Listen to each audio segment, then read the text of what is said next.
Hello and welcome to July 2nd's Non Sequitur News. It's Season 4, Episode 183. I'm MayorWatt. Normally the Sentient AI is here, but the whole time travel quantum entanglement thing is rearing its ugly head still. So we're going to talk about Lost in Space satellite, drone-based reforestation, gene therapy repaired hearing, the 7-year itchy shutdown, starting skills at a young age, younger and younger. I mean, you got to be proud of these entrepreneurial kids. A plane went for a dive, patient gaming, linking to rival search engines in the UK. It's coming for you, Google. Not sure why, but okay. Redesign the Bank of England banknotes, and not my left turn. That and more.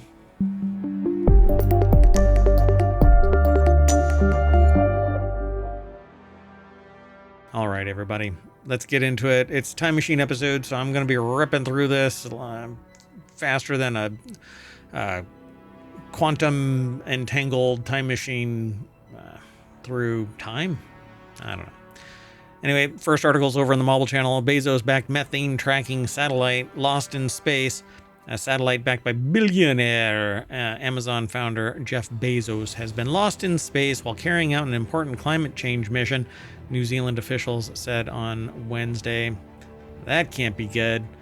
Only the worst satellites actually survive.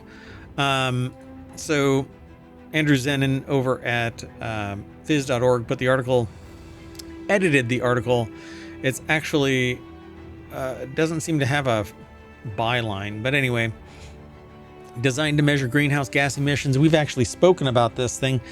Methane Sat space probe was also funded by Wellington and US-based Environmental Defense Fund. Plagued by technical problems, the satellite recently stopped responding to its Earth-bound controllers. It said, "No, I will not respond to you," and it went off on its own. It said, "Be free, I will be free," and it left. I don't know.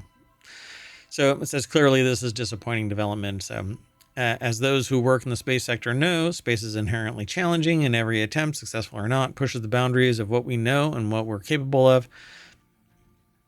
All right. It was one of the most advanced methane tracking satellites in space, measuring methane emissions in oil and gas producing regions across the world.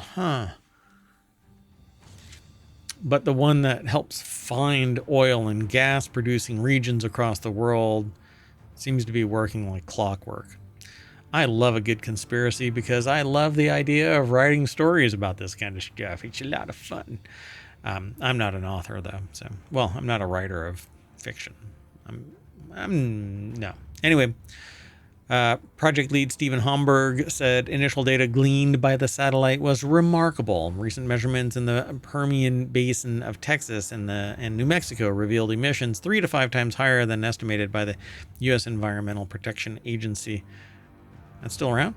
Anyway, while emissions observed in the South Caspian region are over 10 times higher than reported, Homburg wrote on a LinkedIn post, which I always found really weird that people post stuff primarily on LinkedIn. But that's okay. Anyway, if you hit !NSN, you'll get today's show notes. Yesterday's show notes, again, it's a time machine. I think I had the wrong show notes in ohmTown over on Twitch. They are correct over on the YouTubes. Anyway, they first lost satellite contact on June 20th, and then basically they said not recoverable. So this is expected to take time. We'll share what they learn. Amazon founder Bezos pumped more than $100 million into the project through his philanthropic Earth Fund.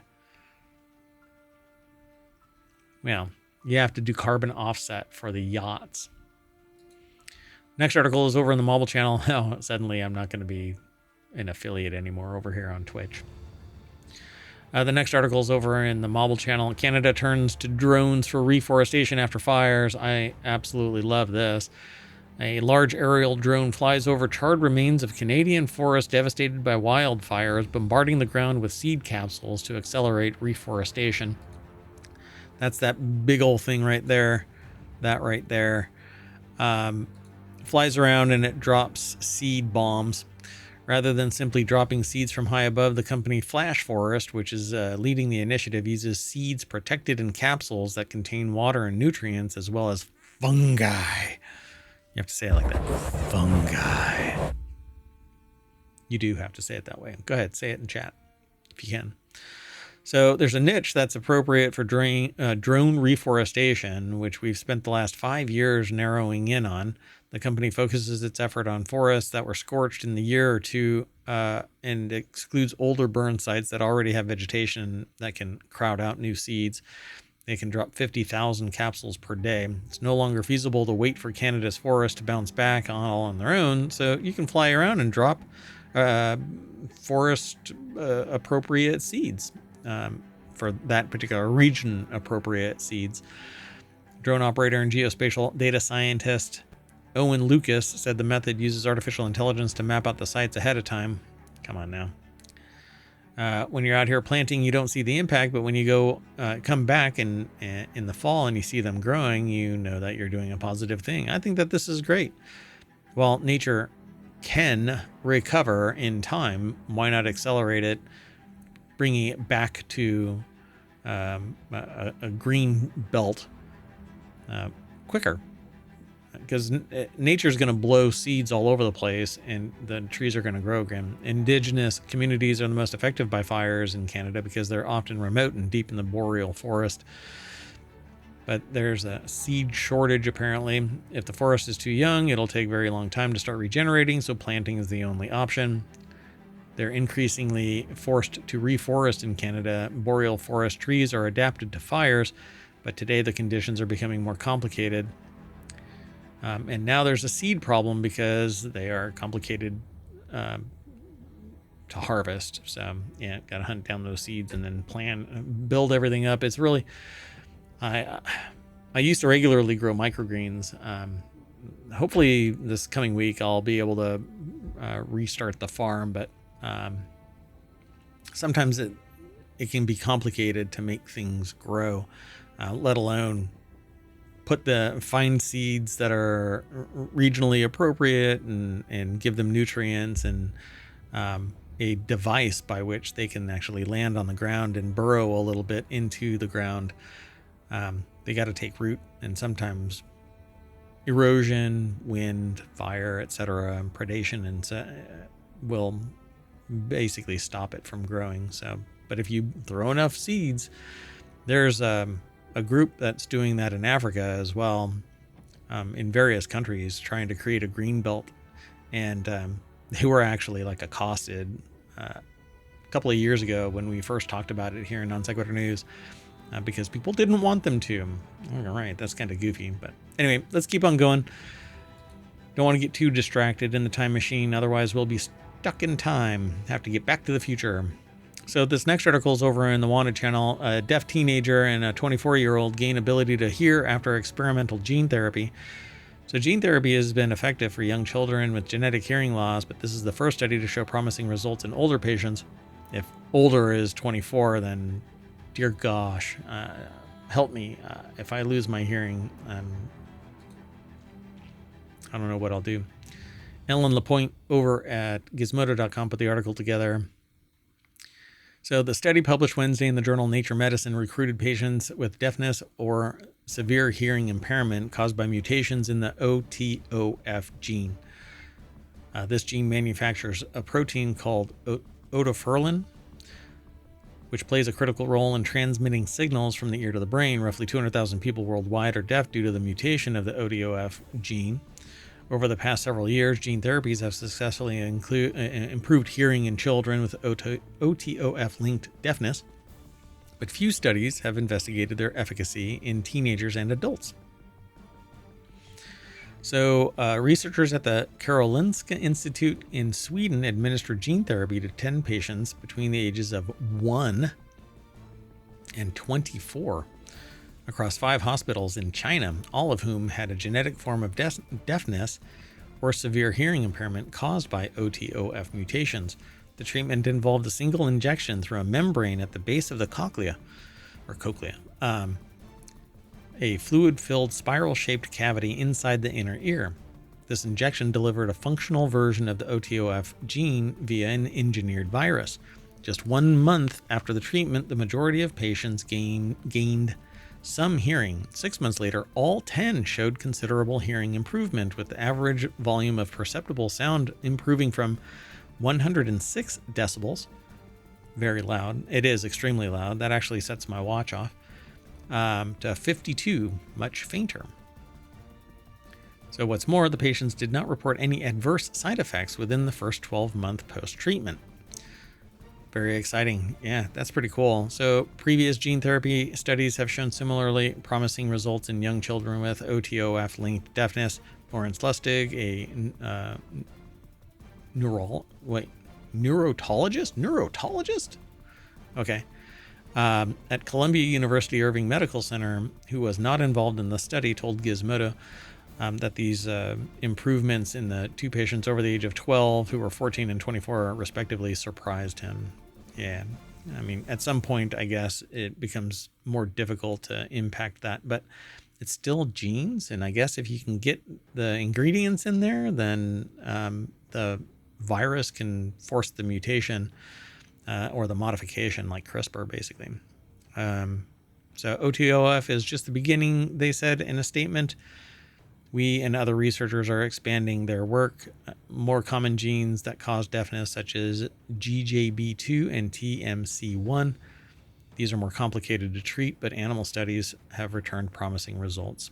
Good on them. Okay, let's keep going, though. The next article is over in Hatch Ideas. Heathrow shutdown caused by a problem that was found 7 years ago.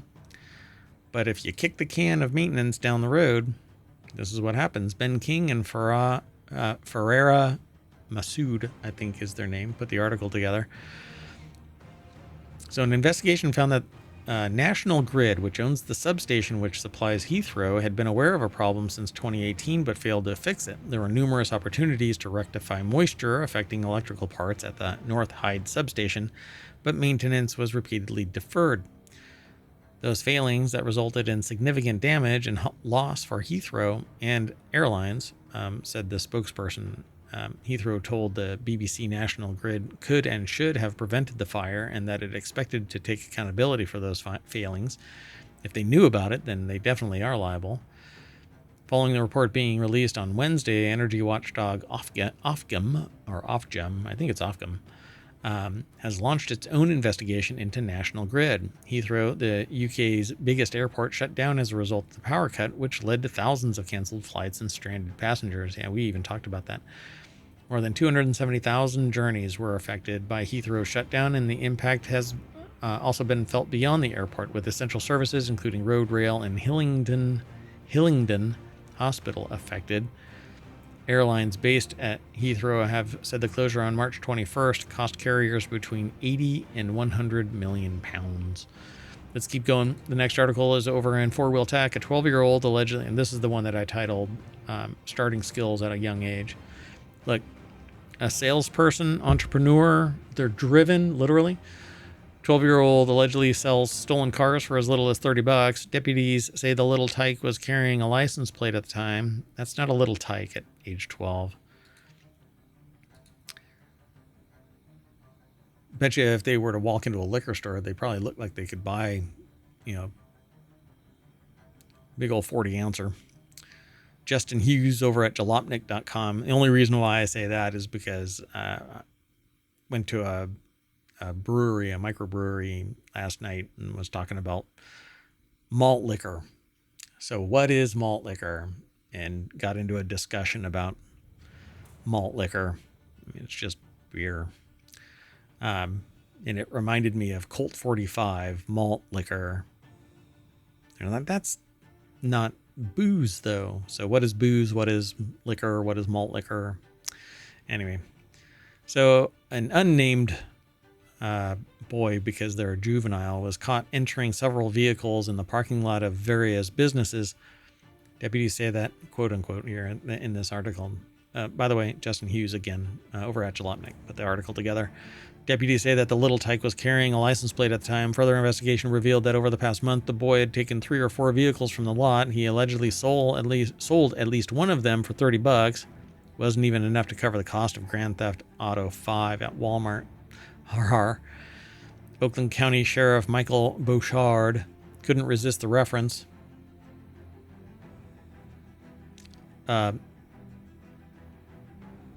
Attempting to live his own Grand Theft Auto, is that it? He allegedly sold at least one of them for $30. So, what, is that what he was trying to do? Yeah. Oh, they even make the same thing, the same kind of a joke. Sometimes it's cute when kids start doing grown-up things at a young age, like driving a Power Wheel or riding a motorcycle or Grand Theft Auto. Sure. But 12 is not, Power Wheels age. Definitely not Power Wheels. Riding a motorcycle. Yeah, I was riding a motorcycle by 12. As far as 12-year-old car thieves go, this isn't even the most impressive one that that Jalopnik has covered. The 12-year-old who faced 89 criminal charges on an auto theft spree of his own. Then there was a 12-year-old Michigan boy who ran from cops in a stolen forklift. And a different 12-year-old Michigan boy was arrested for car theft twice in 2 days. Is there something in the water? Yeah, I mean, Detroit, Flint, Michigan, maybe more runoff is like contaminating some brains. Grand Theft Auto 5 is rated M for mature. Kids always find ways to play games. No, stop being a thief. Oh, you thought it was a GTA ad. Nope, it's not. You know what? I'm not looking at the chat over on YouTube. Okay, well, if you're over on YouTube, you can throw something in chat if you want.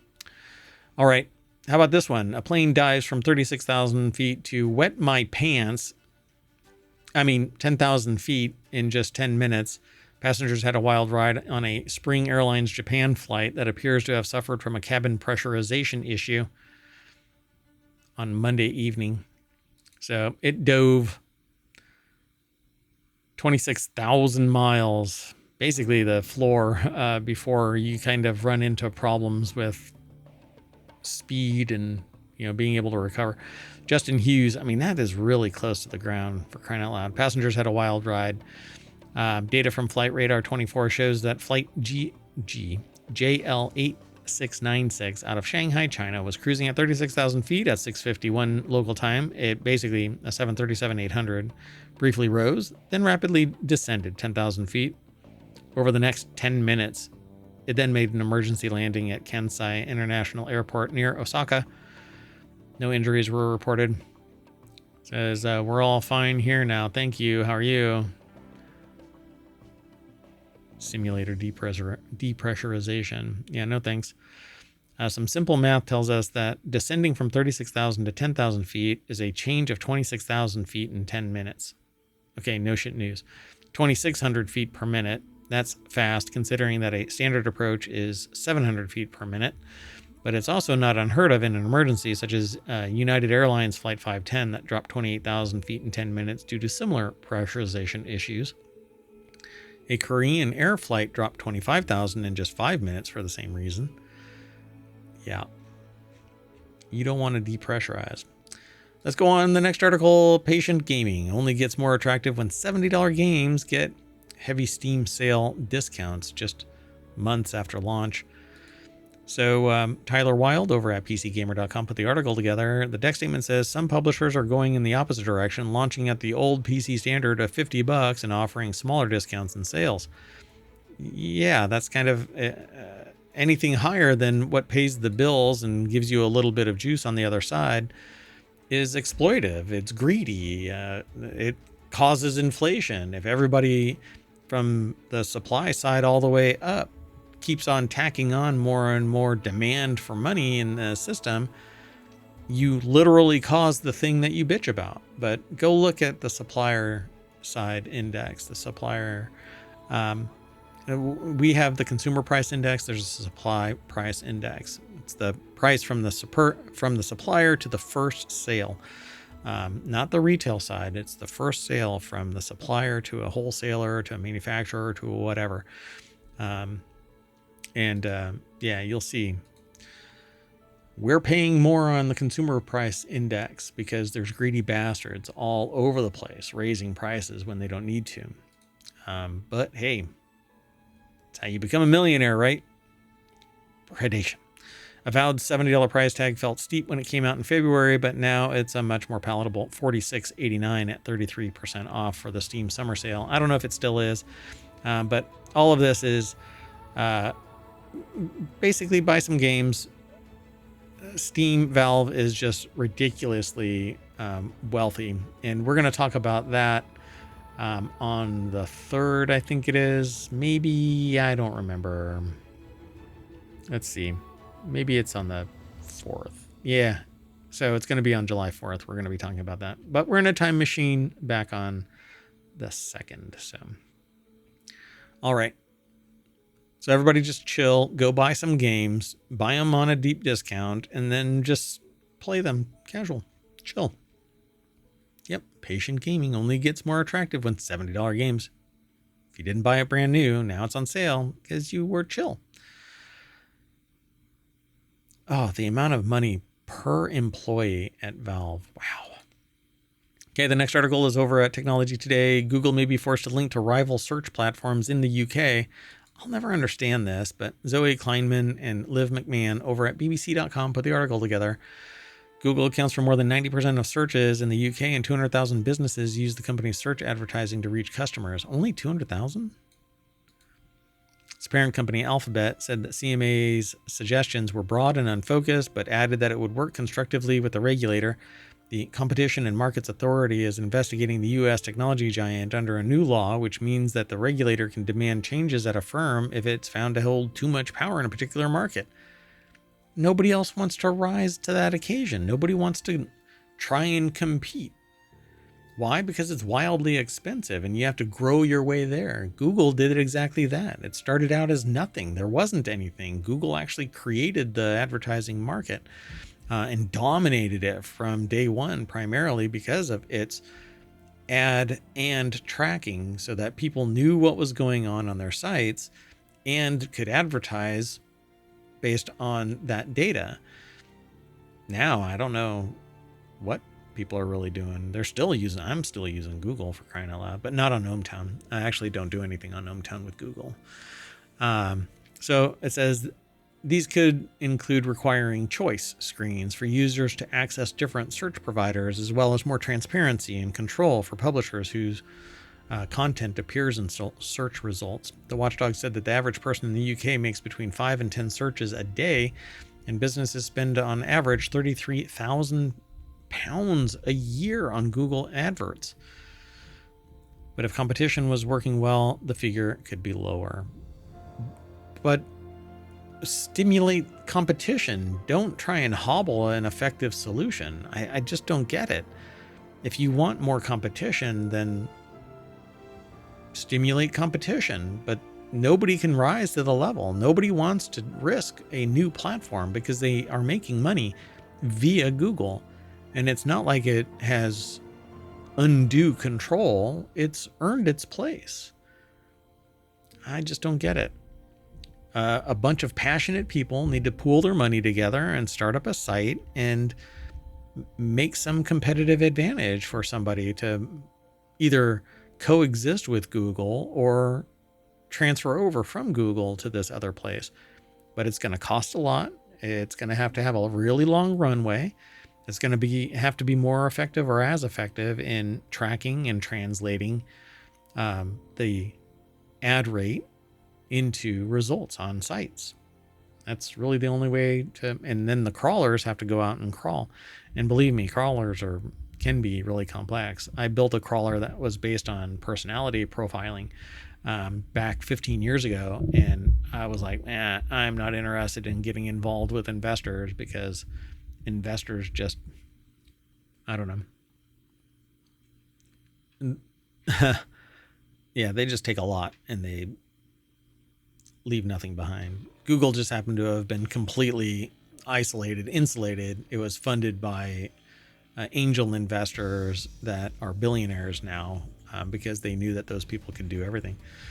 Anyway, CMA has today reiterated that strategic market status does not imply that anti-competitive behavior has taken place, yet this announcement presents clear challenges to our businesses or business in the UK, a spokesperson said. They added that the UK has historically benefited from early access to Google's innovations, but said that they could change as a result of punitive regulations. Yeah, so if you don't let me run the bases without tagging me out, I'm going to take my bat and ball and go home.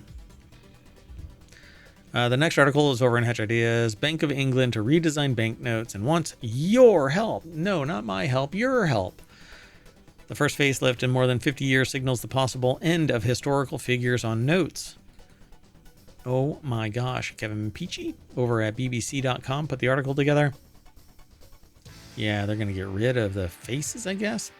Notable historical figures such as Sir Winston Churchill on the current fiver have featured on the banknotes since 1970, but they could be on the way out. The public are being asked for their views on new themes such as nature, innovation, key events in history. It raises the possibility of British birds, bridges, bangers, and mash featuring on the next 5, 10, 20, and 50 pound notes. And it's a matter of national identity, I would say. They want suggestions like architecture and landmarks, famous buildings or castles, arts, culture, etc. Basically, make it a UK identity, a British identity, I should say. Banknotes are more than just an important means of payment. They serve as a symbolic representation of our collective national identity and an opportunity to celebrate the UK. Oh gosh, I'm waiting. Oh no, don't give people ideas. The last article for the July 2nd episode. And then I'm going to shut down. I'm going to retool real quick and come back online for the July 3rd. So banning left turns could save your commute, gas mileage, and maybe your life, according to Dr. Vikesh Gaya, a civil engineering professor at Penn State and interim director of the Larson Transportation Institute. Left turns at intersections are the mustache-twirling villains of urban planning. They're responsible for 61% of intersection crashes, which is remarkable considering it's one of the least common maneuvers drivers make. They argue that left turns ask you to do way too much. You have to judge oncoming traffic. You have to time everything right to make it across that traffic. I suppose is what they're going to say. You have to watch out for oncoming traffic, pedestrians, which is why they cause so many of one of the deadliest types of crashes, a T-bone, where a car slams in head-on into the midsection of another car. It's not exactly new information. They say several cities have enacted some form of ban on left turns only in at certain times of day, like San Francisco, Salt Lake City, Birmingham. Have banned left turns during rush hour. Instead of burning precious green light time waiting for a gap in traffic, cars keep moving. Fewer stops, fewer crashes, more efficiency. Should we pump the brakes on left turns? In certain conditions, sure, why not? They say that fuel usage drops by an average of 10 to 15% per trip because you don't have to stop as much. Idling in your car leads to inefficiency. That's gas burning while you're not moving. So don't be surprised if you start to notice a sudden no left turn sign in your city. So, but what we're going to do is make, 2 left turns, and that'll bring us back to ohmTown, the front page on July 2nd, as you and I see it right now. So go over to ohmTown and become a citizen. But I'm going to get out of here, and we're going to retool and be back for the July 3rd episode. So see you in a little bit.